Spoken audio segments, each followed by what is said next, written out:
Hi, guys and gals in the front. Nice to see you all. Hi, everyone. Good morning, good afternoon, whatever time it is. Daylight savings always screws me up. Katie. Yeah. No. Oh, yeah. Sure, Ryan. I'm really excited to be here to have a conversation with Ryan Gellert about Patagonia and all the innovative and interesting things you're doing and all the challenges you're facing. I think you embody that as a company. But first, I want to talk about you, Ryan. Okay. You grew up in Cocoa Beach, Florida. I did. The illustrious setting for I Dream of Jeannie, for anybody out there who remembers that show. You moved to Utah after college to become a ski bum. At one point, you went to law school. I did. I guess you never took the bar exam and you never practiced law. I'm a student of the craft, but not a working professional. Should all the 20-somethings out there who are still trying to figure out their path take some heart in your somewhat circuitous trajectory, Ryan? It's, well, first, let me just say how wonderful it is to be here with her. It's an amazing crowd that we have, and it's just been it's my first time at South by Southwest, so it's been just really wonderful to be here.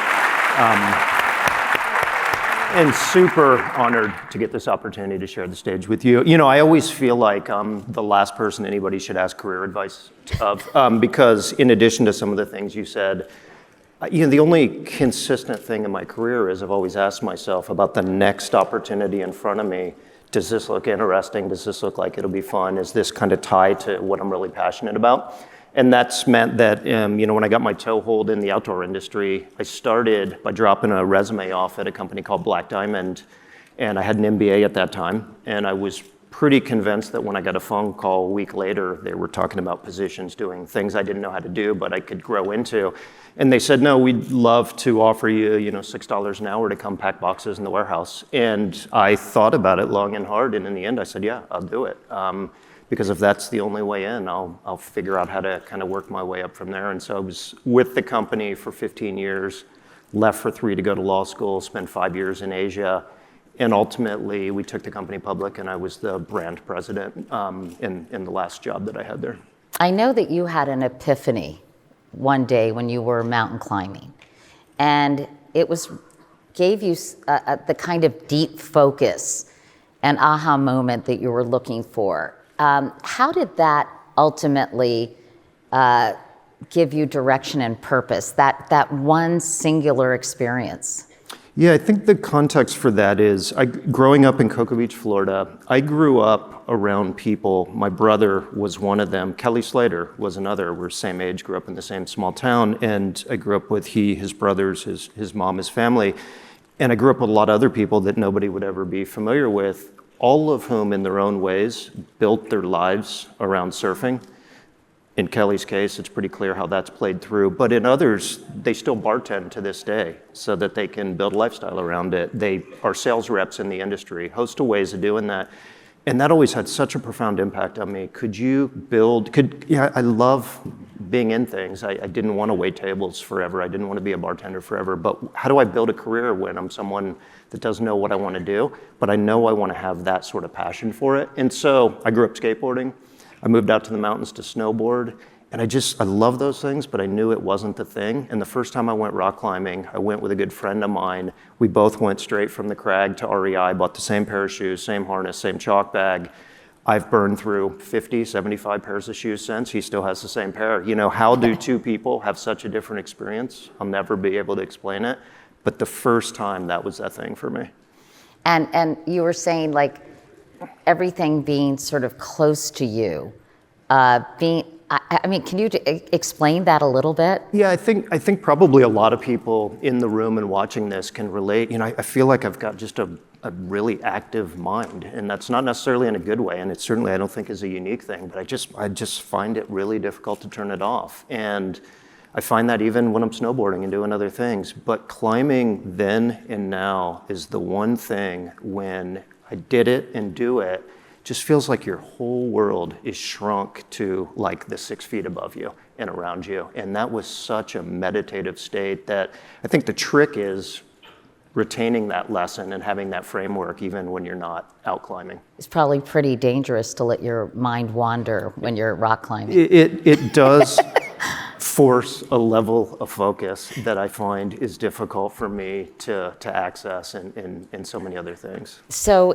you came to Patagonia in 2014 to run its Amsterdam-based operation. Mm-hmm. So when you got that offer, what attracted you to the company back then? Gosh, that was just 9 years ago, Yeah, 9 right? years ago, 8.5. Yeah, I mean, look, I've been in the outdoor industry. It's the only industry I've ever really worked in. I've done a few other things, but I've spent my whole life here, and I've spent my whole life here, as I described, because I sought this industry out. And I hope that it's the one and only industry I ever work in. And so being with Black Diamond, spending time, I worked in Asia, as I mentioned, lived there for 5 years, traveling around the world doing business climbing.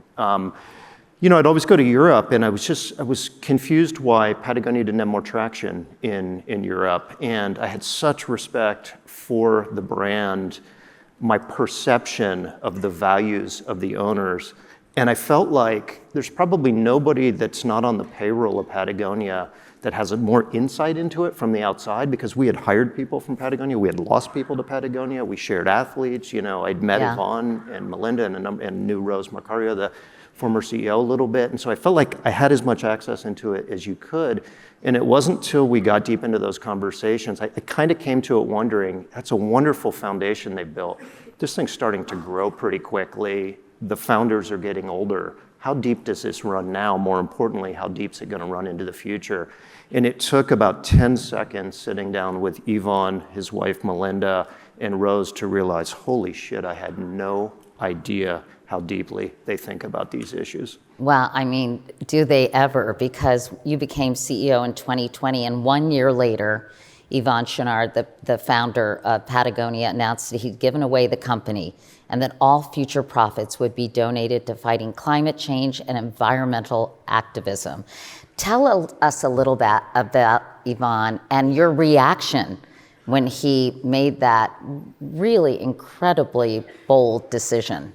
Yeah, so it was, well, first of all, working with Yvon is, he is such a first principles sort of person. And, there's a handful of things he believes very strongly in. And every decision he makes, big or small, sort of always seems to ladder back quite directly to that.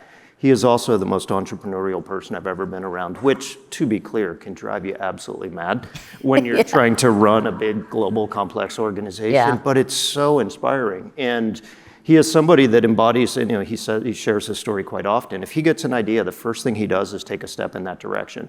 He doesn't necessarily plan the next 10 years. He just takes a step in that direction. And he is absolutely fearless in those decisions, isn't he? Fearless, uncompromising, but he takes one step and then he asks himself, what did I learn? Does it still feel like I'm on the right path? And if it does, he keeps moving, takes another step. If not, he changes course.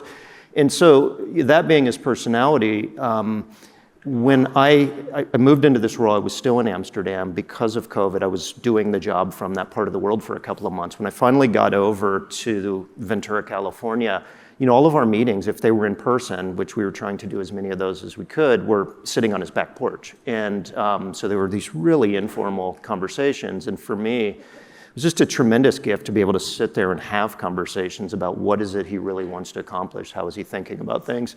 And one of the things he said is, hey, we got to figure out the future ownership of this company. And I thought, well, that's a great time to do that in the middle of a pandemic when we've got, 27 other things sort of feel like they're on fire. When I'm the CEO. Yeah, and I'm 2 weeks in the country. And, I was a little hopeful, if I'm honest, no place better to be honest than right here in front of half the planet, that, I hope that he might sort of lose focus on that for a minute so that we could take 6 months and catch our breath. And, one time, the second or third time I went over to his house to have this conversation, he said, so how's that going? And I said, well, to be honest with you, I'm focused on a few other things. And he said, look, I swear to God, I will go down to the Albertsons in town and pick up one of those Fortune magazines and start cold calling billionaires if you don't start doing something, so get on it. And I thought, all right, he's serious. And I think that part of the exercise, and as trivial as it may sound, the first part was really understanding from not just Yvon, but Melinda, his wife, and the 2 children, the family, are you serious about this? Because they had thought about, and Yvon was really inspired by one of his lifelong friends and mentors, Doug Tompkins, who founded the North Face when it was a very small business. He founded it and then exited that when it was quite small. But then he founded Esprit. And he had done very well with that, and he had sold the company and then moved with his wife, Chris Tompkins, who's here with us today. He and Chris moved down to South America, and they started buying degraded estancias and parcels of land and building the infrastructure for national parks and donating those to the governments of Chile and Argentina. I'll make a shameless plug here. They've become, Chris and her late husband, Doug, have become the largest conservationists in the history of private conservation. And there's a film screening this afternoon called Wildlife, telling the story about their work and Chris's journey. And so I think would that really deserves a encourage round everybody. of applause.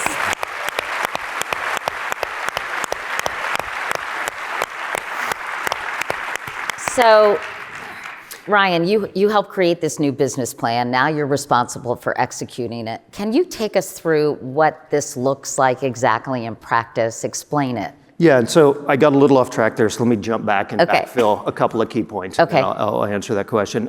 So the first part of this was really testing. Are you serious this time? This thing's gotten big enough now that if we take a couple steps forward, we may not be able to come back. And clearly from the family, the answer was yes. The second sort of exercise we went through, and these things take time, was what are all the things you want to see happen and what are the things you don't want to see happen? And the final piece of all this before we got to a structure was what's that extremely short list of things that must happen or cannot happen? And the two areas that all distilled down to are we want to protect the integrity of Patagonia, a company that we think humbly we've tried to use for the first 50 years of our existence to model a different form of a for-profit business. And we want to cash flow the environment in bigger ways right now. And so that's why we chose the structure that we ultimately chose. And people ask often, what's it like now managing this business post September 14th and the restructuring? And in many ways, it's exactly as it used to be. And that was the first part of the goal. And so my job is to run a business with a set of values, make as few compromises as possible, be radically transparent and honest with ourselves, with our people, and with our communities about our challenges and our shortcomings, and use every sort of tool in the toolbox to scale impact on behalf of protecting the natural world as we know how to do. And so in most ways, life at Patagonia for everybody, myself included, really hasn't changed that much. You describe Patagonia as an unapologetically for-profit business. So why is that such an important declaration, if you will? I think it's important because we as humans have created a climate and ecological crisis, and the key word there is created. This is not something foisted upon us by nature. This is something that we've created.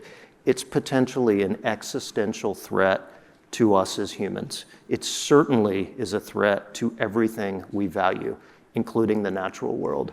And it is a big enough, complicated enough problem that it is going to take every lever we have to solve it. And that's government doing what government was created to do, which is solve these big problems and marshal resources. That's individuals, not just in the decisions that we make as in our individual capacity, but showing up in our role as part of civil society. And it's businesses no longer hiding behind the concept of externalities. And so for us, I am proud to be a for-profit business operating from a sector that needs to change radically. And that's why I think that's so important.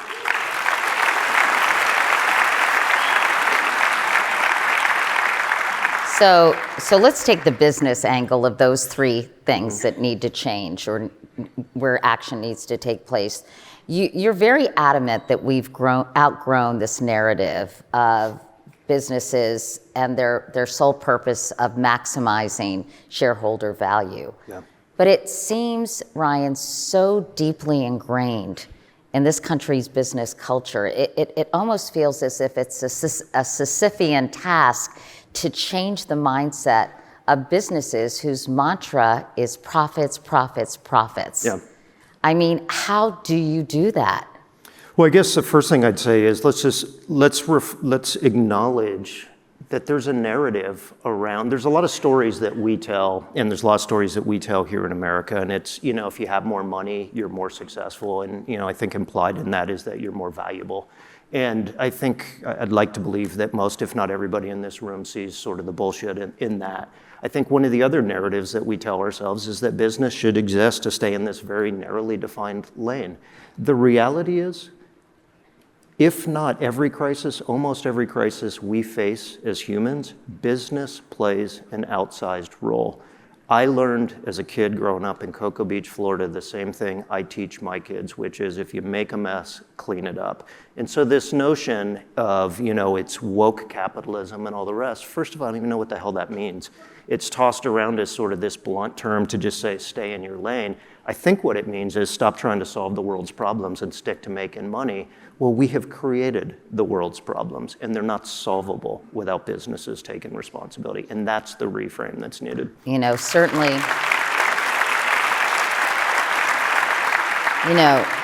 you look at things like the Edelman Trust Barometer, or the Business Roundtable, as trust in institutions like government and the media and, financial institutions has declined. Businesses are definitely stepping in to fill that void and fill that leadership void. But what about people? You mentioned businesses, people, government. I don't even know if we're going to have time to get into government and if that's even a useful conversation at this point. But do you sense the tide is turning in terms of consumers wanting to be more conscious in their purchasing decisions? Yeah, I think it absolutely is turning. And look, it is going to be the rare time that I offer a compliment to social media. But one of the things that I think is, one of the upsides of that, and perhaps there's a couple, is that I think the level of transparency about what businesses are up to is just, you can't, there's not as many places to hide now. And I think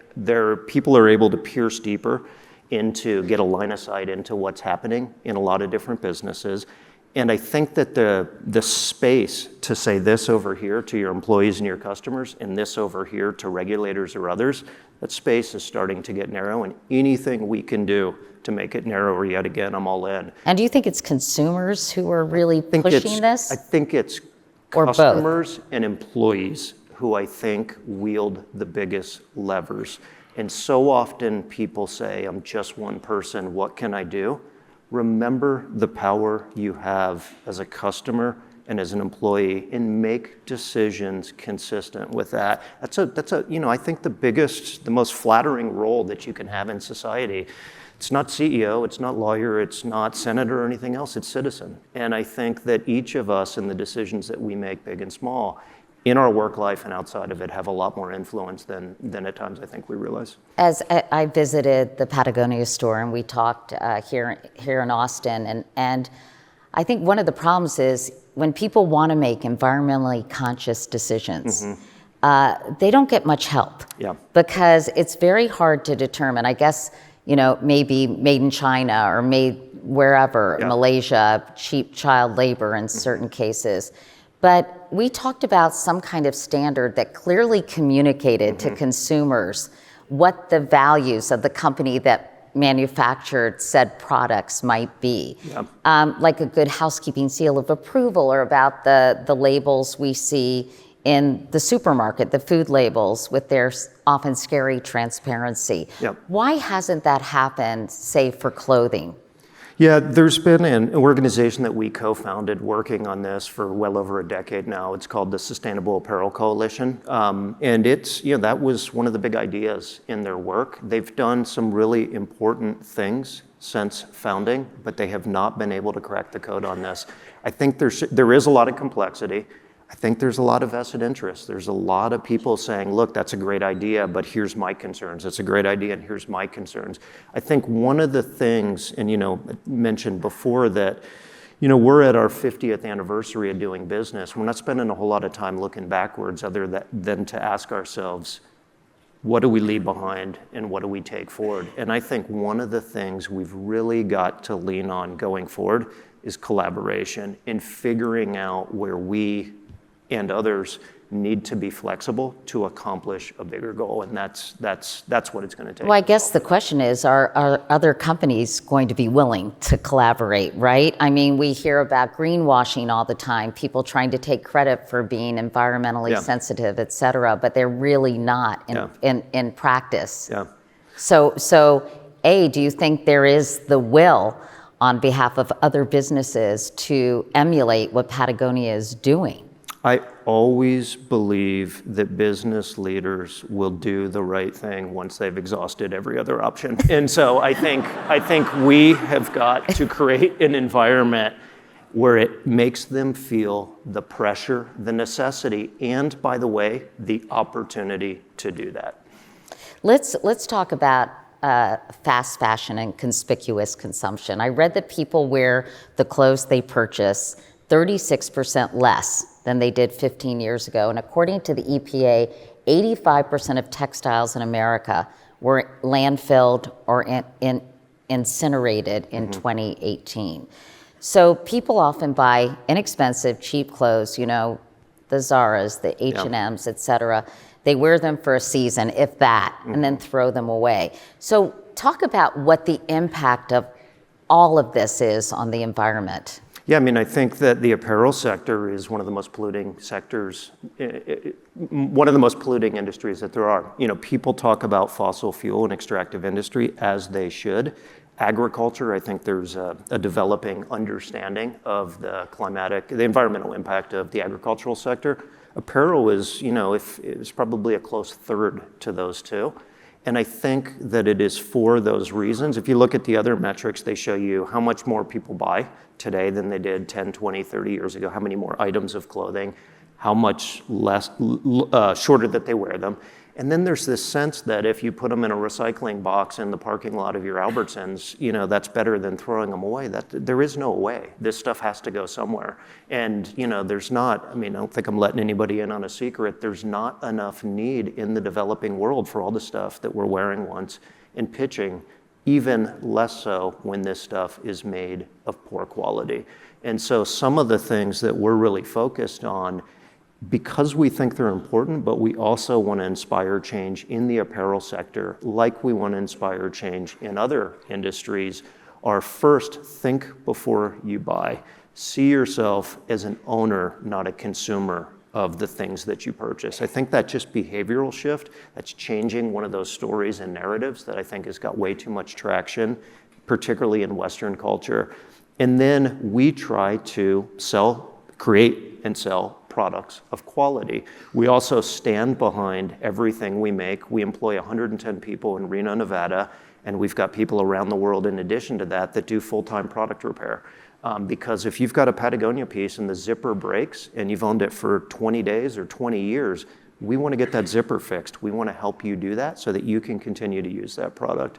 The other two things we do are buy back product. We're trying to reach into our customers' closets. If you've got things and they're usable, but you're no longer using them, let us help you get it to somebody else that is. And finally, we'll take full responsibility for the product we've created at the end of life and figure out the best ways to upcycle, recycle, or reuse those resources. Is that widely accessible? I saw some of this in the store, but is it widely accessible to everybody who's purchased something from Patagonia? The repair piece? Yeah. Yeah, the repair piece is, absolutely, yeah. So we do repair in a lot of different ways. So every one of our retail stores has basic product repair. If you've got a hole in a jacket or a host of other things, we'll repair it on site. We can do it there, usually while you're waiting. We will also take product there, or you can interact through our customer service function and send it in, so absolutely. The resale piece is one that I really want to see us scale. We've got so many bright people working for Patagonia, and I'd love to get some of those big brains focused on not just helping people get in and out if they know they want a medium black nano puff jacket, but what if they know kind of what they want a piece of apparel to do, but they don't really know and perhaps don't even care exactly which style it is. if we've got that product in used inventory, I want to make that a really easy purchasing process for them as well. I know that you're trying to solve this problem sort of all the way through the production process, from the harvesting of cotton to the manufacturing to transporting the goods. Can you kind of explain that and how everything is sort of a series of steps from, the crop to the store? Yeah, I think the big idea there, maybe the simple thing first to start with, is everything we make has an impact. And one of the things that frustrates me most, I was just looking at something this morning online. I was watching a WSL surf event, and there was sustainable this and no impact that. Well, what world do we live in where things don't have an impact? Making things has an impact. And so I think understanding that, then understanding that you have to take responsibility for that impact, and understanding to the best of your ability, getting your arms around all the knowable things today, acknowledging that there's going to be more things that we learn tomorrow, and figuring out what are the key metrics. And so for us, there are things like carbon footprint and water and chemistry. Microfibers is something that we've become acutely aware of in fairly recent time. Right. And then what are the component parts of those? And so if you look at something like carbon footprint, for a number of years now, we've had a real clear sense of what our carbon footprint is, and we've had a real clear sense of what the biggest levers are. The challenge is the biggest levers are from the energy source and the energy efficiency in the mills around the world, none of which we own, all of which were a very small part of their total business. And so we ask ourselves, how can we impact change in those environments? So we've done some engineering studies, we've done 3 trials in understanding that composition. And we've done those in partnership with the mills, who are generally quite receptive to this, but they're also struggling to figure out how to drive change and run a business. Right. And so now we're trying to build financial models in partnership with other customers of these mills to make the investments to decarbonize these facilities. But it can sometimes, Ryan, be a puzzle, can it? Where you make a change in this part of the production process, and then you realize, oh, wait, this is going to have a negative impact on the next step in the production process. Talk about sort of how you have to almost put together a puzzle to figure out how to be environmentally sustainable or how to cause less harm to the environment. Yeah, I think there's 2 sort of parallel pieces there. One is, one of my favorite sayings, and it's pretty sobering, and but it's, I think, very real, is, often the reward for solving a problem is the invitation to a bigger problem. And I think that exists in this work. And I think if you know that and you can embrace it, you're not blindsided by it. And you sort of build the resilience and the endurance to do that. I think in parallel to that, maybe to what you're speaking to, is just kind of the unknown unknowns and the consequences of decisions. I remember when I joined Patagonia, I was based in Europe, and I came over to California for a board meeting, and I dropped in on a conversation. I was just a fly on the wall in this, and it was with the board and our head of materials, who was pitching some ideas around organic, natural alternatives to nylon, which is petroleum-based. And the series of questions that the board and founders were asking of this person, at first pass, I was like, God, that is the holy grail, that's wonderful. And then they started talking about tying up agricultural land to, in essence, grow clothes. And is that morally something that we should be accepting? And whether that is or isn't the right path forward is probably secondary. But the notion of looking deeply at those issues and trying to understand, if we do this, it moves us forward, what other impacts might that have? And the unintended consequences, of taking some of these steps. No matter how hard a company like Patagonia tries to do the right thing, the bottom line is a lot of your products are going to end up in landfills. And how do you deal with that? Do you just say, hey, we're reducing it, we're doing the best we can? Or is there some kind of technology, Ryan, that's exploring ways to figure out what to do with all these massive amounts of clothing that are filling up landfills or, as I mentioned, being incinerated and really harming the environment? I mean, talk about sort of how you deal with there's only so much I can do, and the idea that there may be better solutions for the problem at the back end. Yeah, I think, I hope that you'd never hear anybody at Patagonia look you in the eyes and say, well, there's only so much we can do. I mean, that I think it sort of goes to the heart of what I think a lot of companies have hid behind for too long.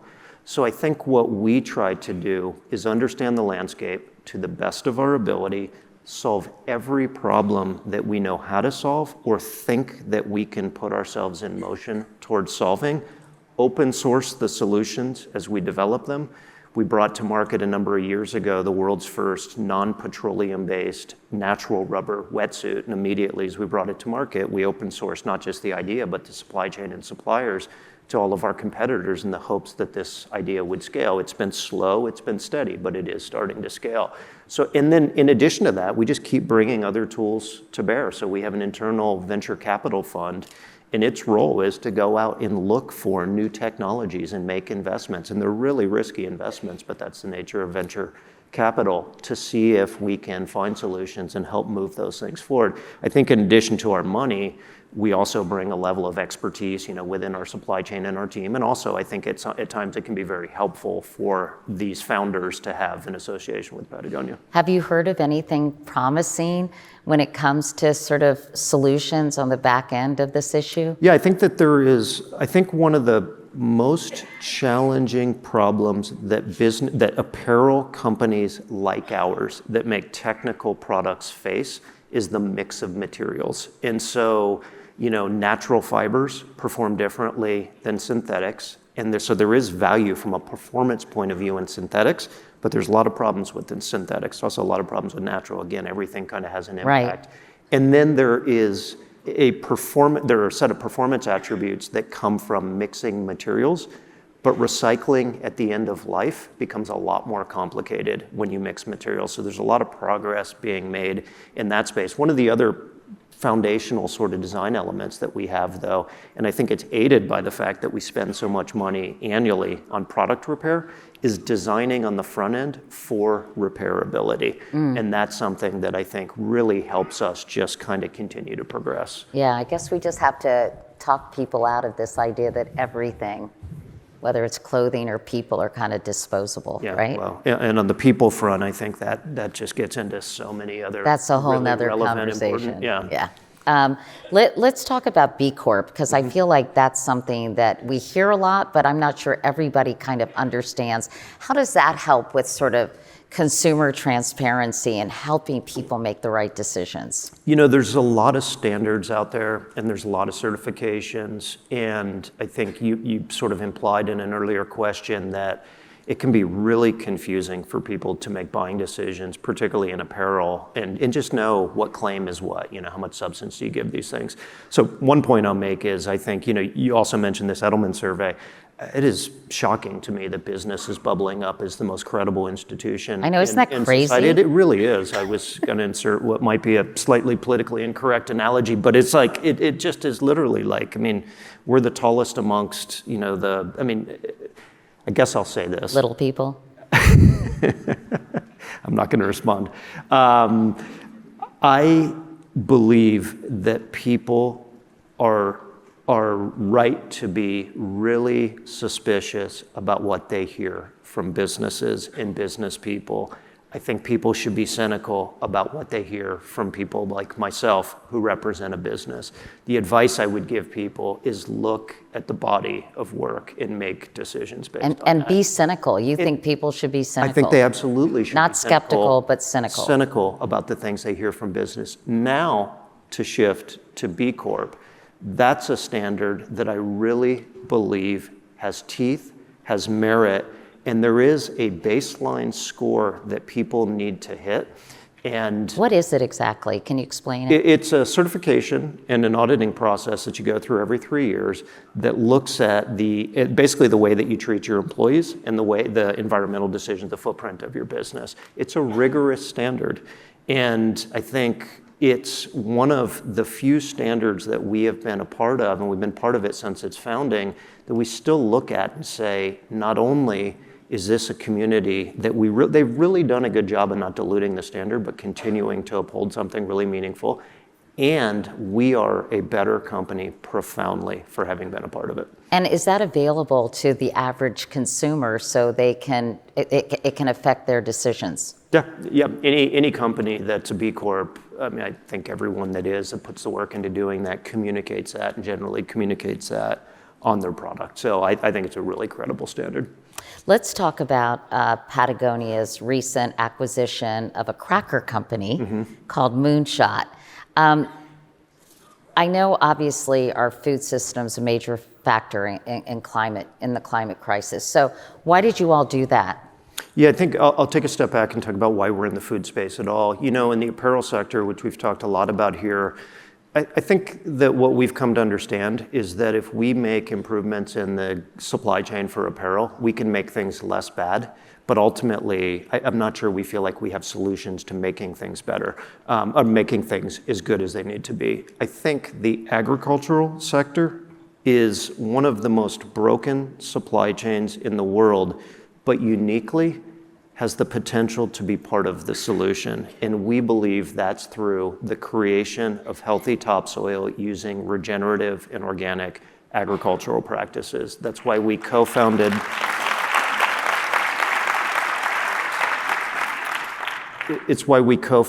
the Regenerative Organic Alliance with Dr. Bronner's and the Rodell Institute, and it's why we have a food business called Patagonia Provisions. We wanted to be in that space to experiment and model different paths forward. And so the acquisition of Moonshot is part of our overall Patagonia Provisions business. And that was just a really unique business with a really unique founder and a real discipline about local sourcing, high standards. And so, yeah, we're excited to see what we can do together. Could you envision a day where your food business is bigger than your apparel business? We talk about that a lot. It seems like it's a long ways off.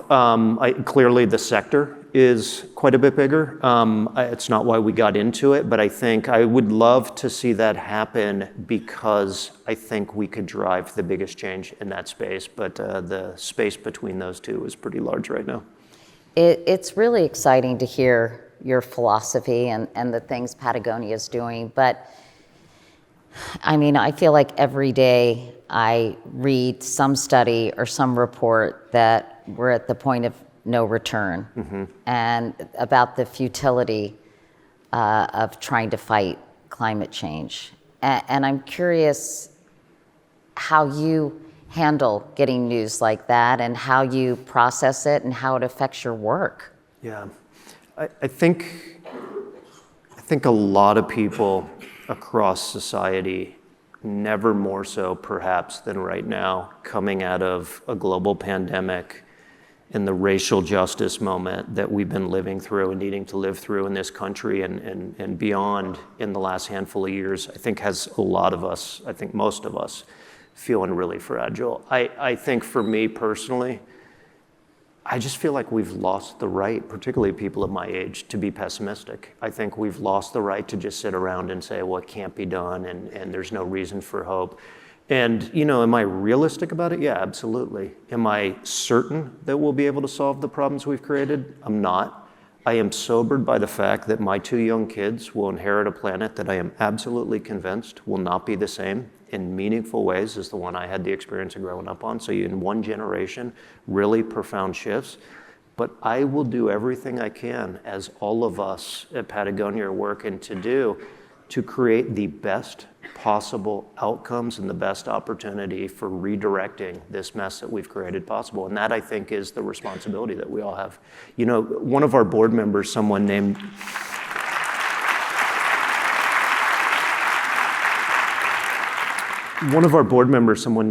Dr. Ayanna Elizabeth Johnson has talked about this concept, and it's really quite simple, but it's also really quite important. And it's, you know, think of it as a Venn diagram with 3 circles. What does the world need? What am I good at? And what makes me happy? What brings me joy? And at the intersection of those 3 circles is the opportunity for each of us individually and for businesses, I would argue also for government with a portfolio and a mandate to say, what does that intersection look like for me or for us? You are heading to Albania almost as soon as we're done with this conversation. You have a long journey ahead of you, 4 flights. That's right. You're dedicating a new national park in the Vjosa. Thank you, Vjosa River Valley. And you all had a huge part in protecting this. And I guess this is a perfect example of citizens, businesses, and government working together. Can you just briefly describe what that is and how it might be replicated elsewhere? Yeah, I mean, when I think about going back to your previous point, we all read the same news and it can feel pretty heavy and pretty dire at times. And so where do you find optimism? I find it in places like this. The first time, I lived and worked in Europe for 6 years. One of the things that we focused a lot of time and energy on was protecting the last wild rivers in Europe. And if you look at a map of Europe, as we did, and you look at the health of every river system, they're all dammed and they're all channelized. The only exceptions are in the Balkan peninsulas and parts of Russia.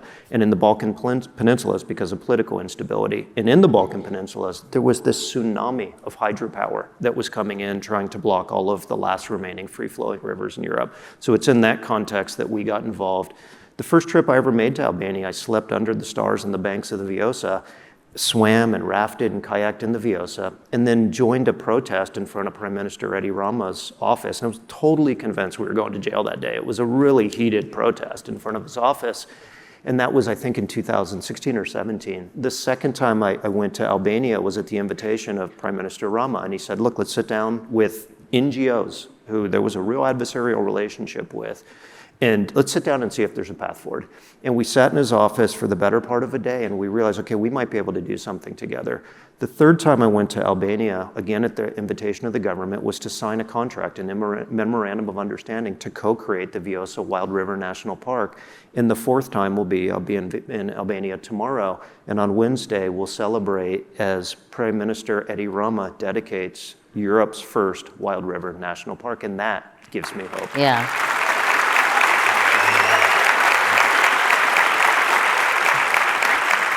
I feel like I have to ask you about your confidence in government playing its role in the climate crisis. I know, but how are it just? I don't even know how to pose this question, to be honest with you, but it seems like there's always this back and forth, and we know that their regulations go in and out and get tightened and loosened and et cetera. Do you feel that, I remember just 5 years ago, I think there was a question if climate change was real, right? That seems, I think, and except in a few crazy quarters, to be accepted. But what else would you like to see government in this country do, and how would you like to work with government to kind of move the ball forward? Yeah, so we do work with government at every opportunity. As you can imagine, in the prior administration, those opportunities were few and far between. We actually ended up in pretty stark opposition, including suing the Trump administration over reversing protections for Bears Ears National Monument that were put in place by President Obama. But with this administration, it's radically different.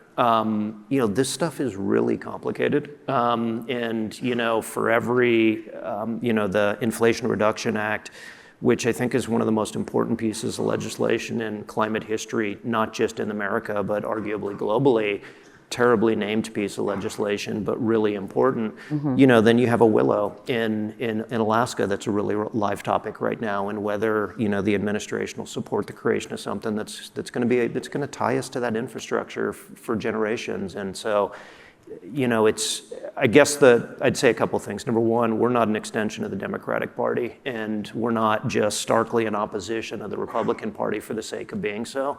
There was a point not that long ago when Republicans were really actively in the conversation about protecting the natural world, where climate science was not as polarized as it is today.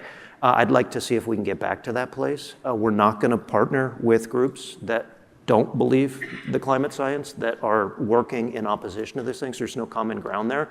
Well, we're not going to sign on just blindly for protecting the opposite. We're going to be very opportunistic, and we're going to work with anybody where we think we can have a positive impact. And I think that goes to a bigger idea that we have to come back to often. We've got a certain size megaphone. We've got 24 hours in our day and 7 days in our week like everybody else. We operate from the business sector. What are we really good at, and how can we have an outsized impact? And I go to sleep every night asking myself that question and wake up trying to wrestle with it as well. we've got a body of authenticity because we've been at this a while, so hopefully people appreciate that. We're deeply, deeply committed. We are a for-profit business. That gives us a toehold in the space that I think really benefits from that. And we're pretty damn good storytellers. And I think when you add those things up, those are kind of the weapons that we can bring to this. This year marks the 50th anniversary, as you mentioned, of Patagonia. You all put together a short video to kind of celebrate that and to look ahead. And then we're going to get some audience questions on this monitor. But let's take a look at the video first. Great. If the first 50 years were an experiment, to prove that a business could be responsible and successful. Irreverent. Seriously, guys?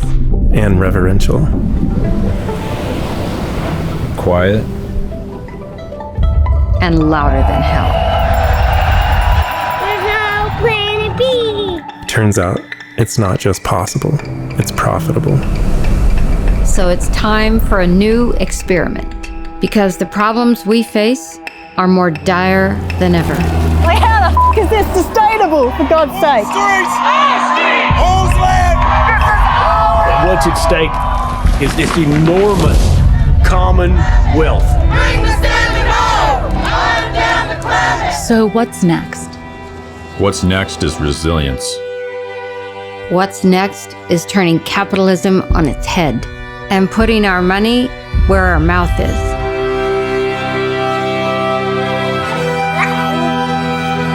What's next is simple. It's human-powered, and it's finding the joy in doing difficult things. You know, you think life is just one big playground, and I went, well, yeah, it is.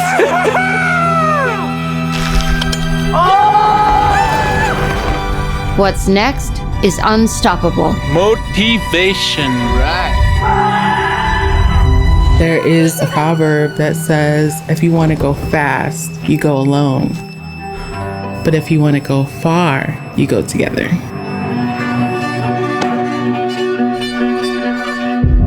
Not a lot of people understand how serious we are about saving this planet. I'm dead serious.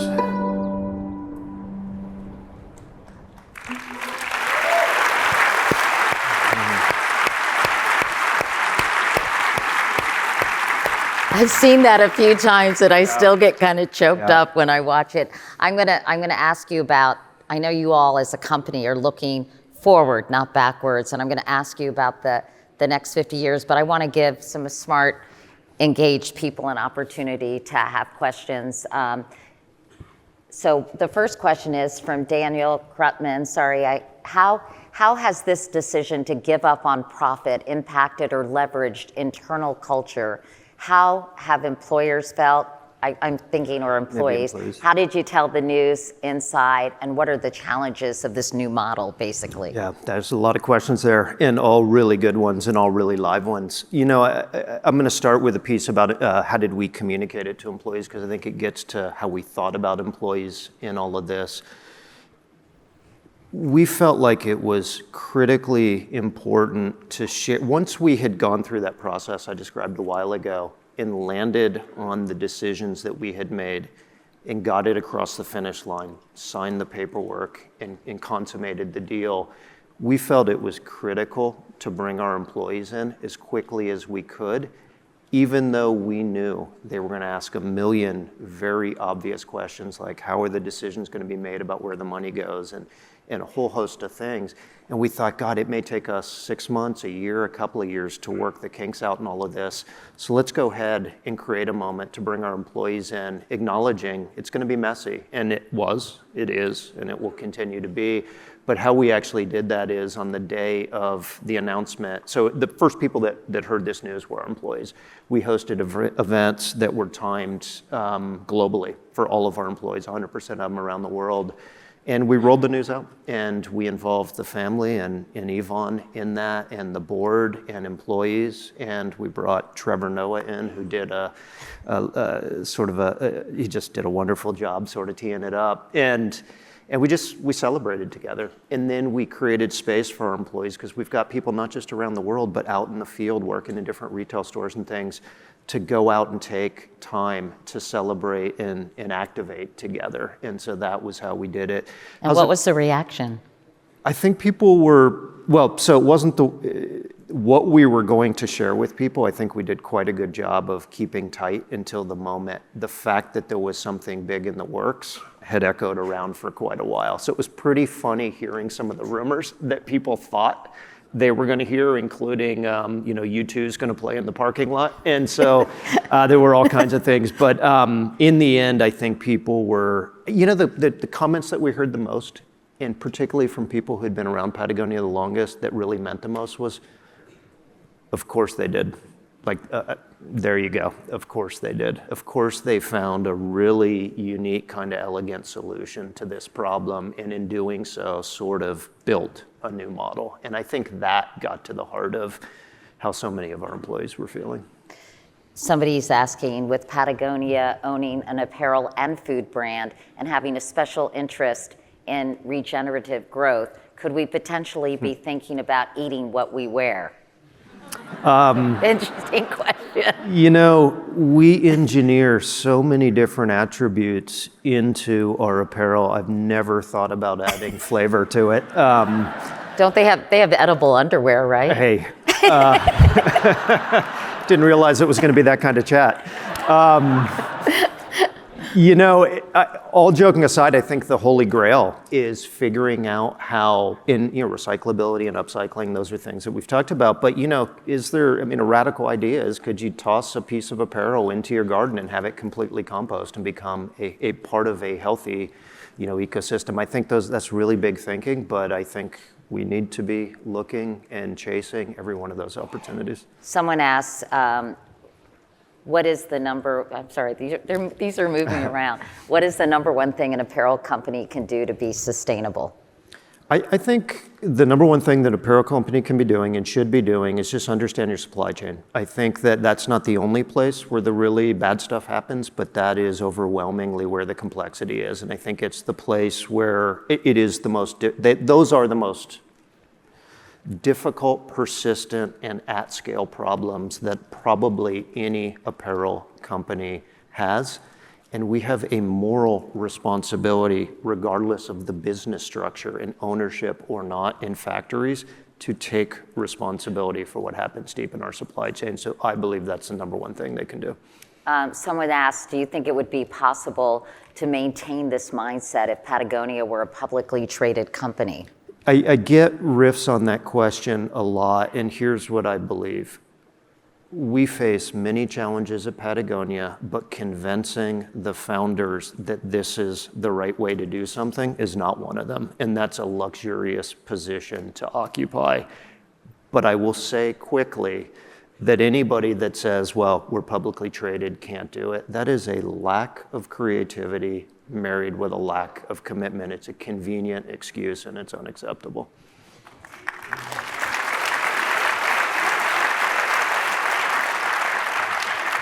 I think this is an interesting question from Philip. I can't pronounce his last name, but I've been thinking about this ever since I knew that I was going to be having this conversation. And I don't mean to be a Debbie Downer, and Philip doesn't mean to be a Debbie Downer either, I'm sure, but do you believe Americans can adapt their way of life towards the ideas Patagonia stands for when huge cars, fast food, I would add fast fashion, and growth are still everything in 2023? Yeah, I think maybe the crux of that question, it's a great question, in the last two words, in 2023. I would say the same thing here I said about business before. We're going to be forced to. So, we'll do the right thing when we've run out of other options. We will have to, and nature will win.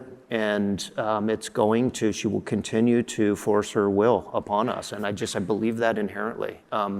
And so I think we will come down to understanding the value of conserving water. I think we will come down to understanding that there's more carbon in the first meter of our global topsoil than there is in all of the trees and vegetation on the surface of the planet. I think it's 3x.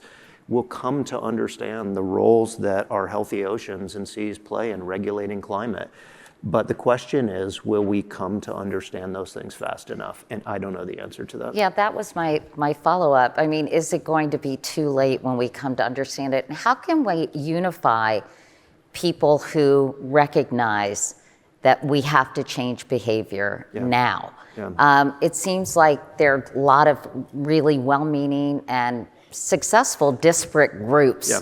But is there a way to get the people who are in this room and multiply it, by 1 million and really have more of a national movement and a commitment to achieve these goals? Yeah, I think, the climate crisis and polarization are two of the biggest issues challenging us right now as humans, I would argue. I am almost at times more worried about apathy than polarization, because I think what that is people who say, I care deeply about this, but I don't know what to do. And I'm gonna tell you again tomorrow, I care deeply about this, but I'm not doing anything.